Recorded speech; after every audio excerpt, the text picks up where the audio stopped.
I would like to introduce our VC Dealmaker panel. We're saving the best for last, and we have a wonderful group of panelists just putting together this program and reading through their bios. I have to say I'm very impressed. Joe Lansdale, founder and general partner at investment fund Formation 8. Nick Adams, Managing Director of AIM Cloud Ventures, Jerry Yang's investment group. Chuck Comey, Corporate Partner at law firm Morrison & Forster, working on cross-border M&A investments and deals and working from Palo Alto and Shanghai. Eric Lasala, Managing Partner of Peakview Capital, the U.S. investment arm of a China large global fund of funds, investing in VC and PE funds. And finally, Tim Young, founding general partner of ENIAC Ventures, 3 X's as an entrepreneur, 18 years of experience advising and investing in startups. By the way, if you're interested in how to write a bio, check out Tim's bio on LinkedIn. I think it's an excellent example. So without further ado, because we're running. And Jenny Lee, of course, Jenny Lee, who is here from Shanghai, all the way from Shanghai, and obviously one of the top ladies, the top lady in the venture business, right? Within the Forbes top 10 on the Midas list. So Jenny, thank you for being here. Great to have all of you here. We have about 40 minutes to 45 minutes, so we have a lot to cover. But I'd like to start to talk about, we talk about this bubble economy that we've been in and the kind of the slowdown and also the China slowdown too and how that's impacting the U.S. investment scene. So why don't we start to go down the line, talk about what's the outlook for venture given this economic slowdown, particularly China, and now, U.S. can't continue strong like this forever. So what do you think? Jenny, why don't we start with you? Yeah, hi everyone. Jenny Lee, operating both in the US and China. So really, if you ask me the question last year, the question would be, are we in the bubble? How's the valuation? How do you look at valuation? How do you look at exit? I think the mood is definitely shifting. Sitting in China, today we are hearing who's merging with who. So I think, who's going to get acquired and whose funding is getting cut. So really in the last 2 months in particular, I think we've been hearing a lot more of entrepreneurs becoming more sensible. I think they're saying, hey, if we can get to closing today, that's what they're going to do. So definitely the sentiments are shifting. For us, we've been in the market for the last 15 years, and so we are excited because whenever markets get more rational, this is the time when Alibaba was formed. This is the time when great companies, have a chance to prove their worth as they navigate the downturn. But if they make it, should be very exciting as well. So that's really where we are looking at and capturing, some of the exciting opportunities in this more rational market. Okay, so it's a good time to invest right now because valuation for the right companies, all right? Yeah, I agree with that. I think that you need to maintain a pace through both, cycles. There's definitely, I think, in the later stages, we're seeing a little slowdown. I invest in seed exclusively, and that hasn't, I think it'll take a while for seed companies kind of be affected by any slowdown. But we're just going to maintain pace and try to pick some recession-proof companies and stay the course. I think that's the best advice that I can give on that. So we're a fund of funds. We invest about $1 billion a year of new commitments in venture capital and growth capital. We also do some direct investing. And I think most VCs will say that their business is a long-term, they have to take a long-term view. And you have to keep on funding great companies that can do well through tough markets and good markets. I think in the fund of funds business, we even take a longer-term view, which is we want to invest in managers that can work with their portfolio companies through the cycles, and most of all that they have an awareness of what's happening with the market, and that they're sort of helping their companies to invest capital in a sensitive way. In other words, are we growing at a pace that makes sense for our business growth? Are we investing at the right pace? And also, are we investing in companies at too high valuations? So the only thing we might do different is right now we're a little hesitant to make new commitments to later stage funds that invest in that are kind of maybe catching some of the top of the market and in the hot growth companies. So hi, I'm Nick Adams. I work with Jerry Yang and his venture fund. We're a slightly different kind of fund because we don't have LPs other than Jerry. So we take also a very long-term view, very entrepreneur-driven approach. My sense is that the fundamentals are still pretty good in the US, but that there's inevitable cycles and that at some point in the next 18 to 24 months we're going to see some sort of downturn. My concern for my own portfolio is companies that are kind of later stage that have raised maybe above their valuation, burning a lot. At some stage they're going to have to raise again. To me that's a little bit worrying, and that's I guess echoed in your sentiments around the late stage funds that you're looking at. China I really don't have a lot of visibility into other than my trips there, but I really also agree with Jenny that a lot of the stuff that's going to happen in the next 24 months will hopefully weed out the system, get a lot of the real entrepreneurs back on the table, and hopefully have a good chance to kind of clean out some of the stuff that we've seen in the last 24, 36 months in terms of high valuations and people who are raising money who really just shouldn't be raising money, both on the fund side and the entrepreneurial side. So that's my thoughts. Thanks, Nick. So I guess I'd say in the core of VC, so we manage a couple different VC funds we've raised in the last 4 years, and I guess I've been involved in the world in different ways the last 15 years, and so just watching it, it's not that important what's happening with valuations in terms of making great investments. I mean, to give it like a really quick anecdote, Nick and I outside were talking about a company we co-invested in called Wish, and Jenny was in the B round as well. So I led this seed in the A round, and we co-led the B round, and we were arguing a lot internally in my partnership about the right valuation for the B round. And it ended up, is it 80 million? Is it 100 million? 100 is ridiculous. And it's like you talk a lot about these things, and right now we're talking about the fact that they're raising at $7 or $8 billion soon pre. And so it's like, it's a good thing we spent all this time arguing whether or not valuations were 20% too high. Like when you're doing venture properly and you're getting into the very, very best companies, the fact that there's a 20% valuation shift, that doesn't really matter. What does matter is like what Nick's saying, when there's whole companies that normally shouldn't even exist because they have bad business models and shouldn't be funded, and then maybe they're raising the price of talent really high. Like things like that are frustrating and I think distort the market, and it's nice if there's not people who don't know what they're doing who are keeping bad companies alive, or companies that maybe don't have the right models. So I think from that perspective it'd be great for there to be a little bit of a pullback as you're starting to maybe see here, and not have like ridiculous valuations, ridiculous companies. But I think in terms of being a great venture investor at the kind of early to early growth stage, I don't know if it affects us that much if we're honest about what matters, because if you're in the best companies you're going to be doing fine. Hi, Chuck Comey. I would agree that VCs are continuing to invest. Deals are continuing to get done. I think from a consolidation standpoint, that is one of our flavors of the month currently. And in terms of deals going out of China or offshore that are still Chinese deals, one of the questions is the money going to show up at closing? And I think for most of the large state-owned companies that are being acquisitive in the current environment, the answer is yes. For some of the private companies that may be using some other methods, qualified institutional investor status or the like, to buy a fund product onshore and then invest offshore, there's a CSRC moratorium that's applicable. So I think the US companies that are looking at Chinese money, you got to know your investor. For deals going into China or seeking to restructure into China, and there's still a lot of those, the question is, what's the exit look like given the current moratorium? I think that'll pass in the next 6 to 12 months. And then the question is, for all of our foreign friends that don't have the requisite status to qualify as foreign institutional investors in an A-share company, how do they structure their holdings? And that's also a business opportunity for some of the Chinese institutions that are in the financial area. Right.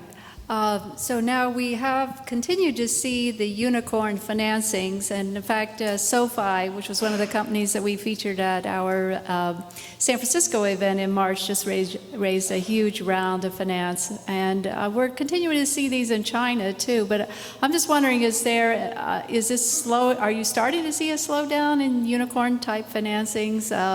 And how are these unicorn financings going to impact the venture capitalist returns? Is this going to be harmful to the VC business? Why don't we start, Jenny, and go down the line? So I think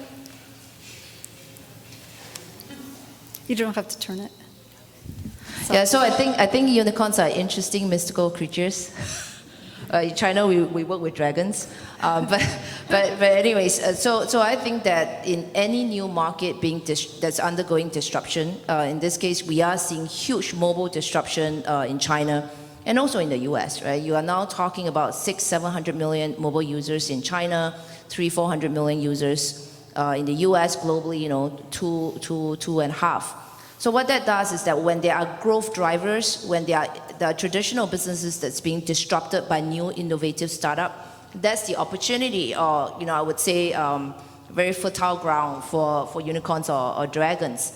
And so regardless of how the market is going to go, I think that the right unicorn will surface. And when I talked about right unicorn, it will be companies that has a good business model. If it's an operating business model, you have the right team to bring this to the business model to market. Hopefully, of course, generating revenue and profit. Now, of course, as I mentioned again, we do all expect that the market is going to slow down. Actually, market slow down, the rate of unicorn formation may accelerate. And that's because in some markets, when we had a guest talking about Uber in China, we also had Didi Taxi in China. If anyone recalls, 6 months ago, we were talking about Didi Taxi and Kuaidi. These are two Chinese companies, one respectively backed by Alibaba, the other one backed by Tencent. But now market dynamics determine that if you come together faster, that unicorn becomes a horse with a horn, right? Versus just two horses. So in this case, we think that unicorns will continue to emerge, but the type and form of that unicorn may be different. And sometimes after a downturn, the ones that come out and emerge, they own 80-90% of the market share. We were a key investor in Tudo, online video sharing space, another hotly contested space in China a couple of years ago. And any one time you can get free content online, any sites that you go, right? And all the startups were burning a lot of our VC capital in terms of bandwidth or content. Huge subsidy market as well. And as the companies start to get bigger, you have consolidation. And when Youku and Tudo came together, they became the #1 de facto company in the market. What that does is it's starting to drive down content costs. Network cost becomes more efficient as well. And so ultimately it becomes a more healthy ecosystem where users, yes, you may not be subsidized every day when you order a meal, but at the end of the day, if that value is a good value, that company can capture the bigger part of the value. I agree that 2001 versus kind of what we're seeing today, the fundamental growth is definitely there. And so the valuations to some degree might be slightly more rational, but I do think there's going to be a lot of dead unicorns in the next couple of years because of the lack of IPOs. There's a lot of money backfilling into late stage private, and there's lack of transparency, so it's hard to really, I think the valuations are a little out of control, and a lot of people raise that valuations way above where they should be, and when financing slows, they're going to die. So I think there's going to be a lot of bloodletting, but I think dead unicorns, whatever you want to call, whatever metaphor you want to use. But I agree with Nick and Jenny that I think it's a good thing ultimately, and there's still going to be opportunities and still be like unicorns. The fundamental growth and fundamental value will persist, but I think it's going to get a little ugly. And how is it going to impact the VC business, Eric? I mean, you've got a view as a fund of funds and investing in venture funds. What's your view on how this, these huge valuations are going to affect venture capital returns? Well, you can make money in a lot of ways. I have a friend who wants to invest in a group that does the sort of dismantling and selling of assets of dead unicorns. Right? So maybe there's a business opportunity there. And these are huge markets. We're dealing with enormous markets these days. and there are companies that certainly justify the valuation because of the size of the market. I do scratch my head a lot. Sometimes some of these companies are addressing kind of niche areas, and you sort of say, how can they expand beyond that sort of initial base and justify the valuation through the size of the market they're addressing?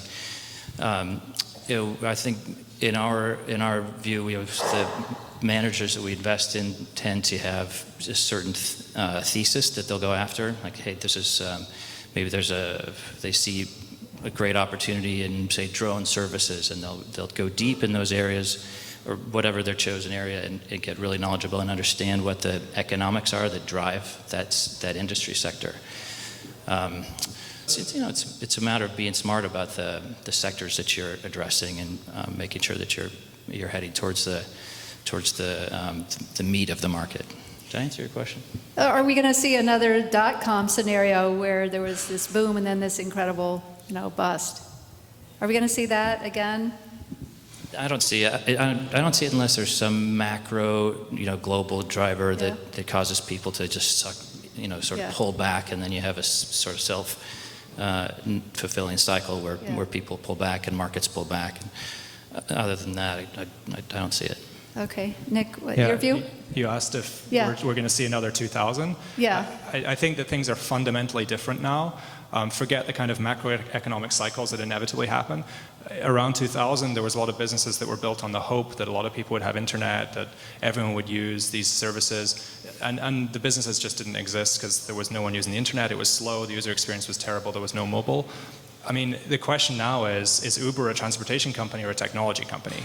I think we live in a fundamentally different time where entire industries are being completely disrupted by companies that are kind of called technology companies but aren't really technology companies. So, I'm not worried about that. As Jenny said, I think there will be, some adjustment in terms of dead unicorns. I think companies that are raising above the valuation they should be at will find it difficult to raise more money where they don't have fundamentals that are working. People will do a lot of navel gazing, a lot of money evaporates. There'll also be companies that maybe drop in valuation or are good buys even at the late stage. It might be that there's actually opportunity there to buy in to companies that are, just drop because the whole market drops and, they're doing well. And then there's a bunch of companies that will be formed during that time that will sap up some of the talent, that will leave the companies that are inflated, that will be able to create a lot of value in times of downturn. I'm very excited about models that are, what kind of companies are going to emerge in a downturn. Maybe not real estate or hiring or marketing, but there are other spaces that could really take off. So, there's a huge amount of opportunity, and I'm kind of hoping it happens sooner rather than later. I'm excited about this, hopefully some sort of downturn for the benefit of the whole ecosystem. But I think the fundamentals are really different to 2000, just because technology has a much more fundamental role to play in every industry than it did even 15 years ago. Yeah, I think we're seeing a downturn with regard to money coming out of China in regard to the Chinese economy, which a lot of us are really worried about. But I think when you're investing and talking about unicorns and venture, like the key thing is to step back and look at this from like a 10, 20-year secular perspective. And pretty much any industry you look at, as Nick was saying, where is it now? Where is it going to be? How should it be working 10 years from now? And it's clear we're still at the very, very beginning of a secular shift here. So it's just common sense. I think there's a lot of maybe even negativity and jealousy from people in the media who don't get paid very well and write about these things. So maybe a lot of them would like there to be like what happened 15 years ago, but it's like pretty obvious that these industries are changing and they are being fixed. One of my favorite graphics that sums it up is I was at Andreessen Horowitz's Capital Summit last week, and then the last page they show the total value of all the unicorns combined, right? The total value of the US unicorns combined is I think it's like 220, 230 billion or whatnot if you take out Uber. And you compare that, and that's smaller than the 5 biggest tech companies. And the question is, how would you rather bet on growth? If you're an investor who has to put $50 billion to work, how much would you put in that $230 billion bucket, and how much would you put in other things? And even though I agree there are some overvalued companies, overall I'm very bullish on that bucket and on the other ones coming into it.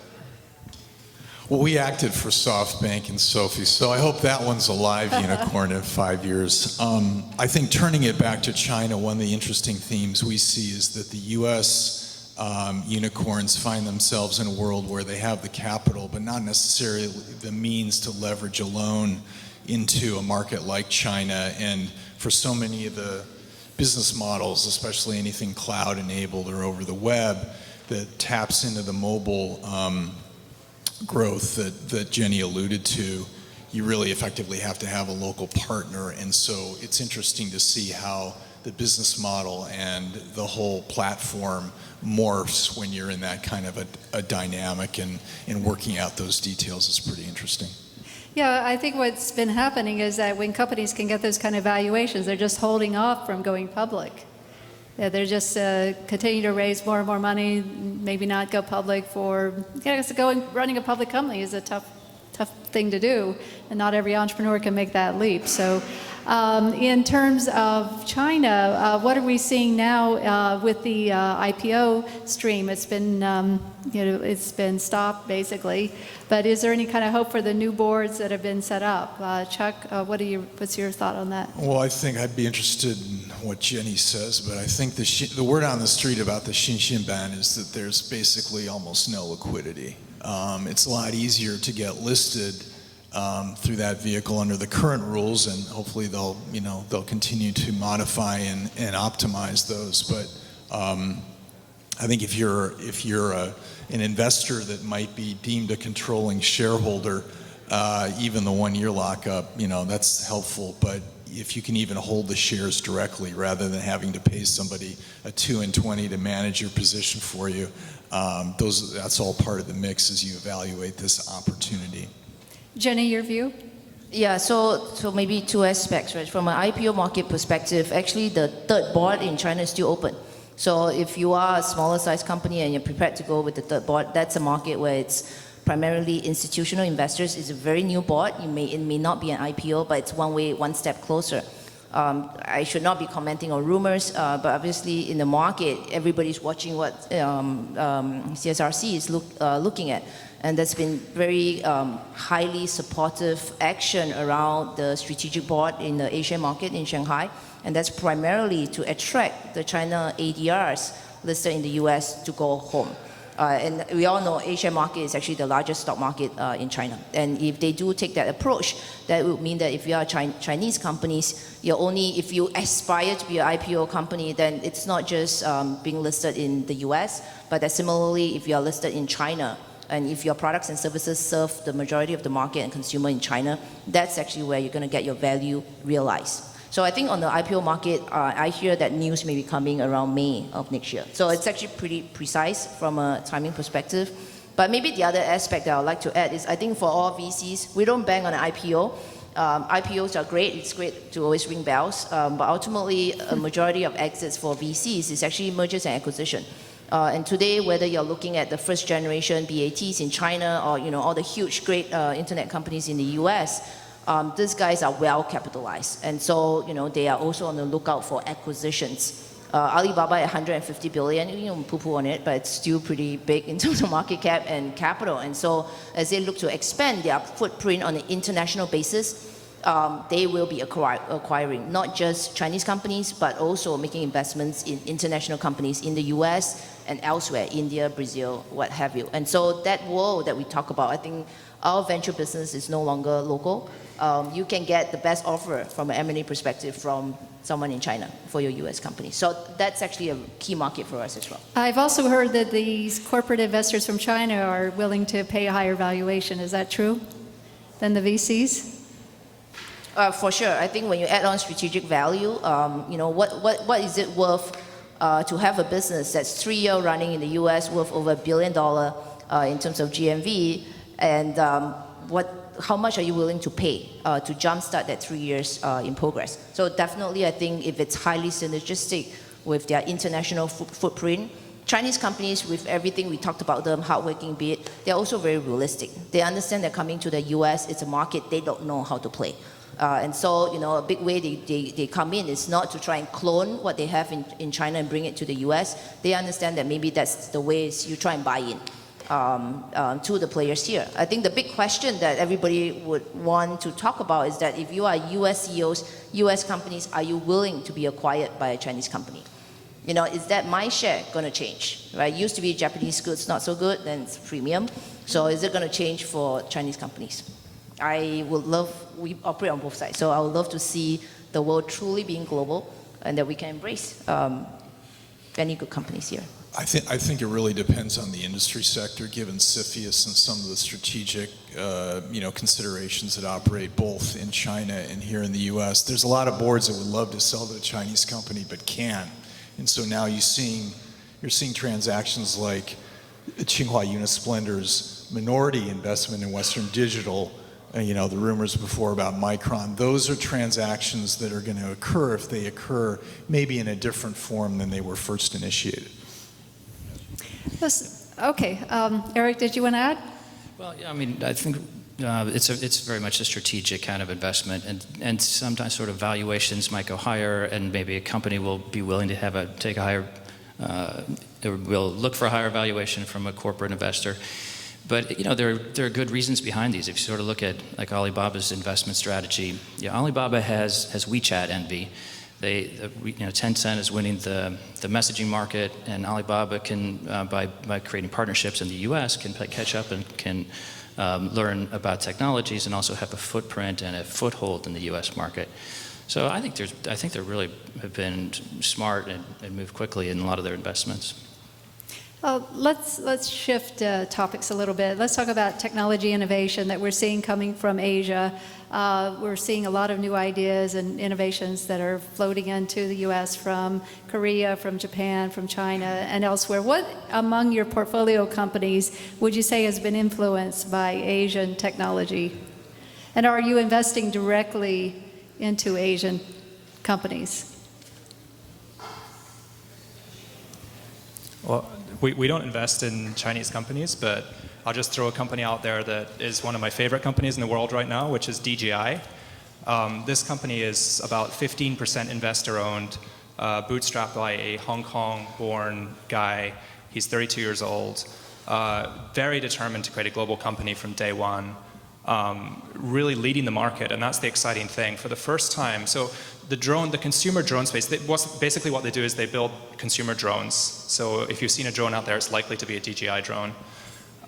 This is a new market, but they're leading, and that's exciting for me because they're the first company that's come out of China, perhaps since the days of the Silk Road, where a new consumer market is being led by a Chinese company globally. And I think that's exciting because it won't be the last time it'll happen. Maybe it will just be hardware businesses initially. Maybe it will take a while for software businesses to catch up. But if you look at their product, it's well built. It's a great product, and it's the most innovative product. It's the best price point. They have the supply chain there. They have a huge amount of talent. They did $400 million in sales last year. They'll probably do around $1.2 billion this year by my estimate.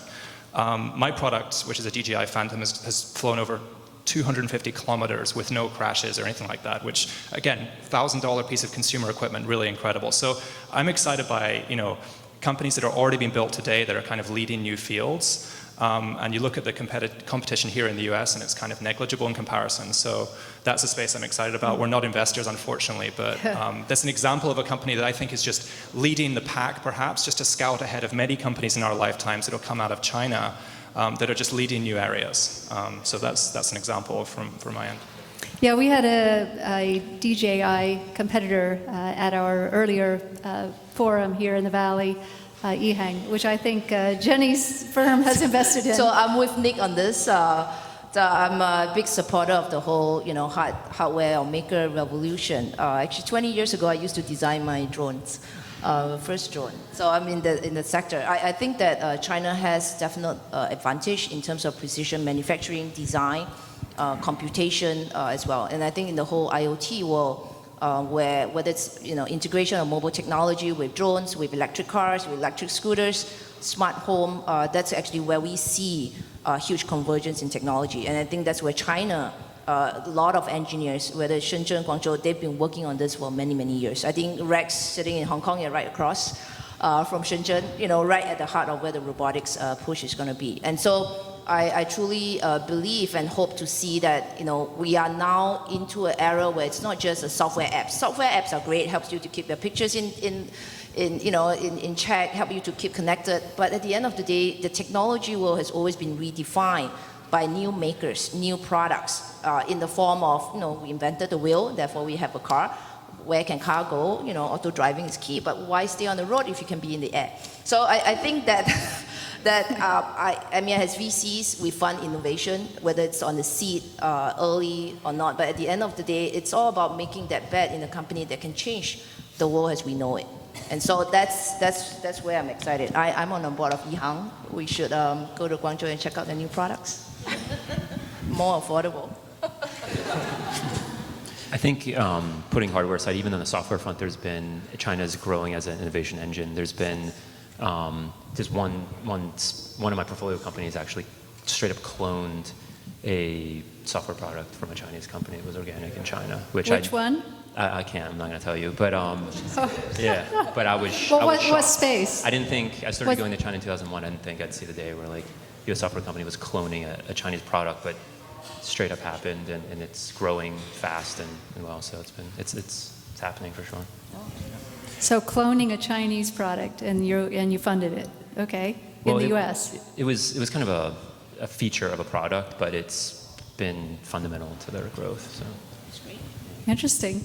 It won't be long before a lot of the innovations in consumer technology are coming from China. I mean, it's a bigger consumer market and a bigger middle class, and I mean, so DJI is a great example.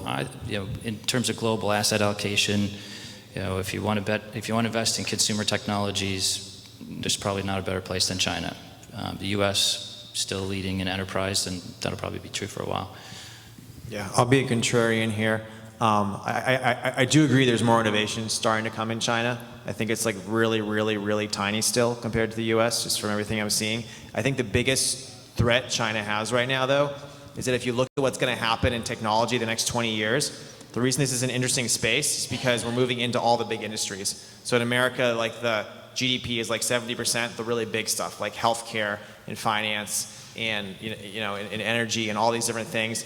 And you are starting to see, I agree, in China, certain things in finance and healthcare around the margins. I think that's very interesting.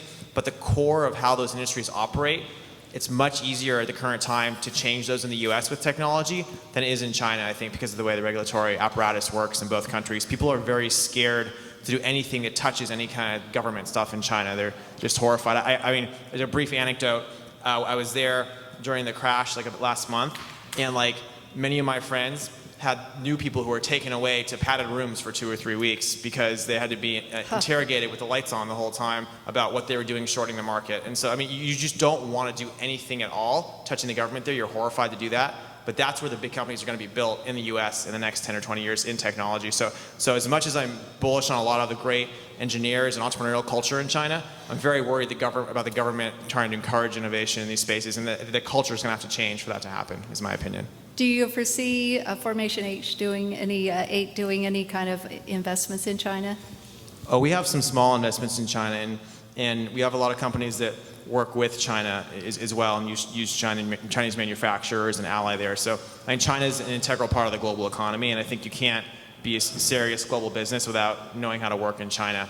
But I think for certain industries like that, a lot of our biggest plays are not going to go to China first. Okay, and what about Jerry Yang? So you mean whether we're investing in China? Yeah. We're not investing in China, but I think Joe's point is very valid. But it still leaves a huge consumer space, which so far has shown to be the fastest growing, largest consumer market, obviously.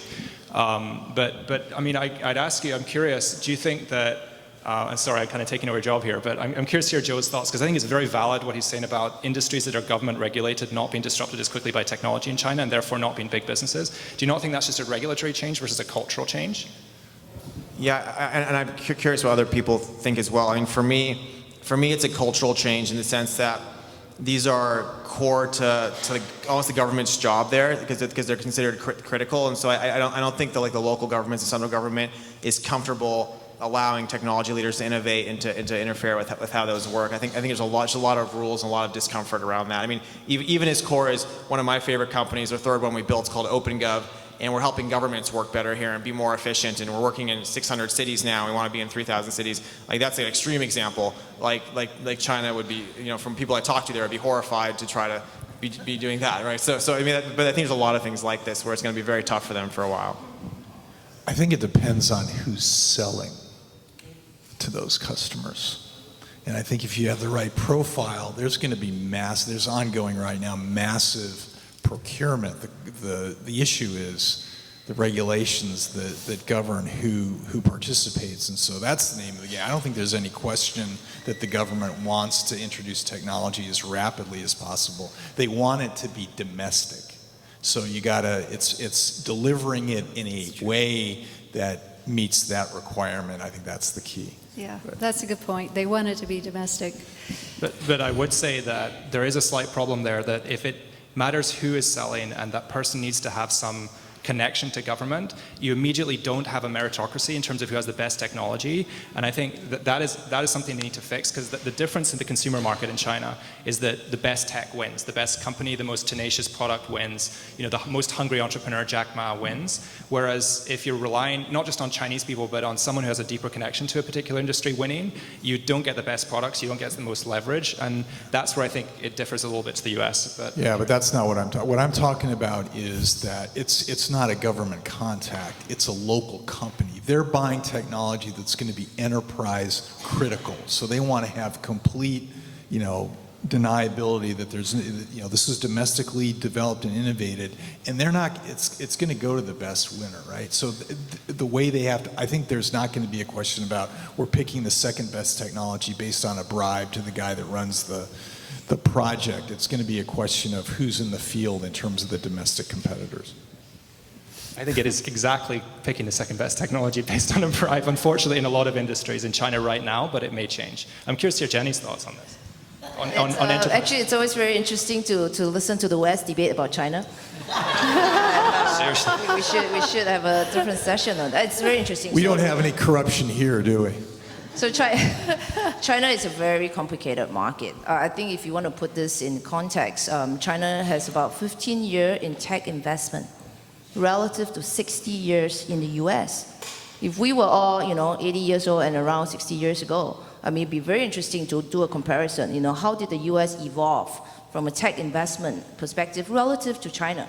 So in the last 15 years, definitely as a tech investor, I think there are many areas that are still extremely inefficient, many areas that can see huge companies be formed, but it's true, I think, that unless regulation opens up, say healthcare industry, huge sector, right? Unless regulation opens up, unless corruption gets erased, those sectors may take a bit more time to get to a stage where it's, big multi-billion-dollar outcome. But today, really in China, it is about the underdogs. It is about consumer tech. 10 years ago, it's about the princeling ecosystem. And I remember Rebecca was asking, right? That was the time where you had funds that were tied to the different political figures, their kids, so we call them princeling funds, right? And so it was good to be related to the government. It was good to be a phone call away. But I think fast forward 10 years now, I think today it's like, okay, you better be neutral. It's great when you're not related to any of those guys, because truly the innovators are the Jack Ma of the world, the Baidu of the world, Tencent, Pony.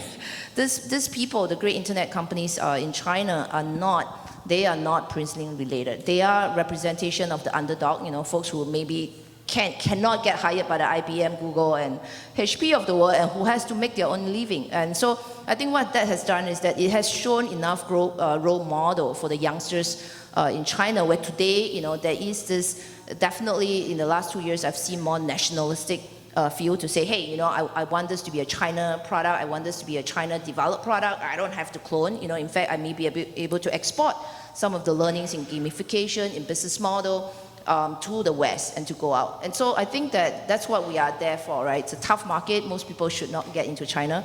But really, I think if you were to have another 45 years to track, start with consumer tech. I think it's the most free-form market. The entrepreneurs there, young, hungry, 20-year-old, they're trying to change the world. And then if you get into areas like security, chipset, those are tough sectors. I think that it's the same in the US, right?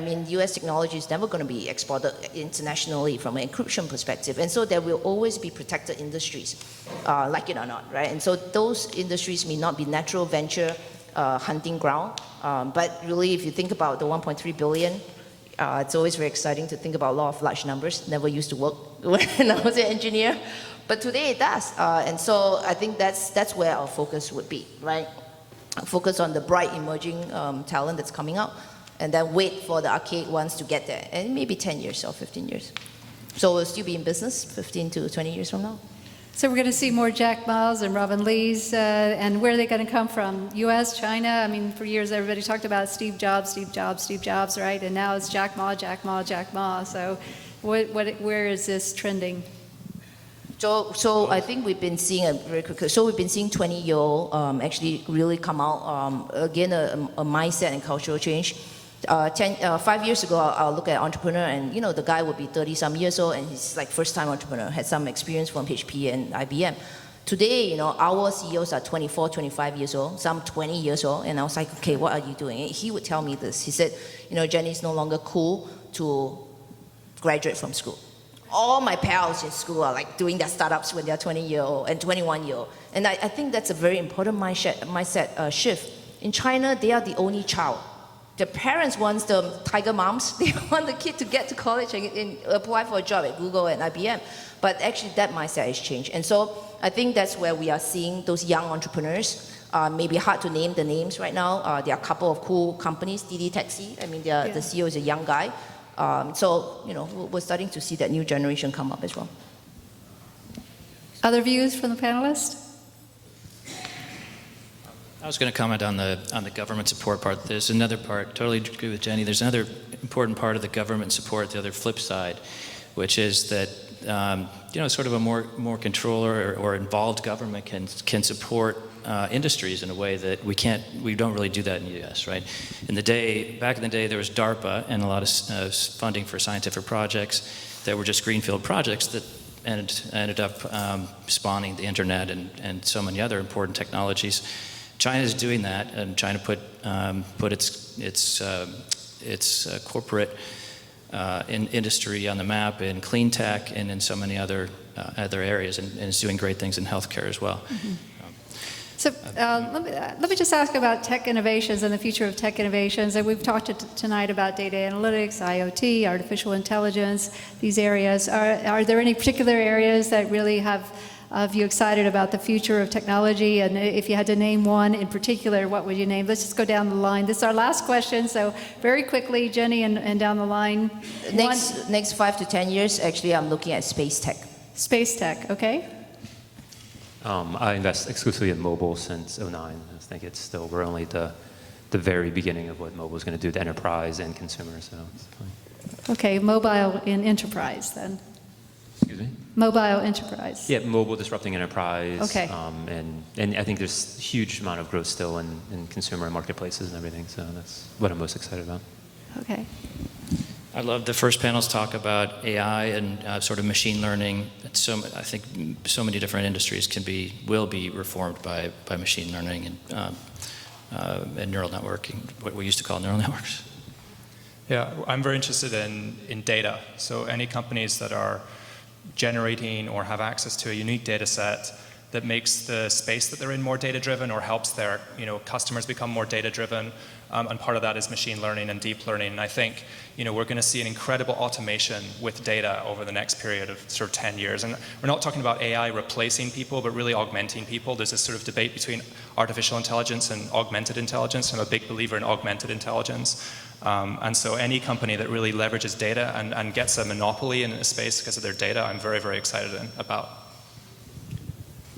I think I'd say the biggest innovation over the next 10 years is actually just applying existing technology. So I think it's more of a business process innovation, where the way that all the large industries work right now is just really stupid compared to how they should be working if they were to apply technology correctly. So rather than innovative new technologies, just taking what we already know how to do with AI and machine learning and data and everything else and building data platforms to fix industries, I think that's what you're going to see is going to be pretty interesting.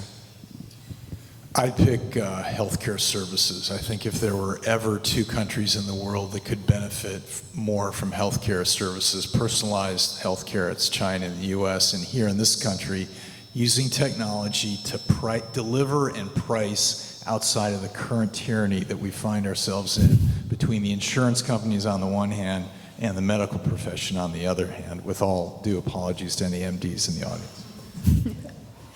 Well, that's great. I wish we had more time to delve into this topic further, but let's give our panelists a round of applause. Thank you very much. All experts, all superstars.